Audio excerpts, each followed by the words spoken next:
তুমি কি জানো, রাতে যখন তোমার কথা ভাবতে ভাবতে ক্লান্ত হয়ে ঘুমিয়ে পড়ি, হঠাৎ ঘুম ভাঙলে তোমার কথা মনে পড়ে।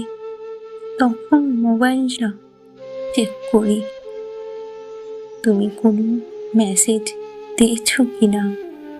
যখন দেখি কোনো মেসেজ বা কল নেই, তখন আরো বেশি কষ্ট লাগে। মনে হয়, কোথায় গেল এত খোঁজ খবর নেওয়া মানুষটা? কোথায় হারিয়ে গেল মানুষটা? ওর কি আমার কথা একটু মনে পড়ে না? এসব কথা মনে হলে বুকের ভিতরে হাহাকার করে ওঠে। বিশ্বাস করো, তখন আর ঘুমাইতে পারি না। চোখের এক কোণায় জল জমা হয়ে থাকে।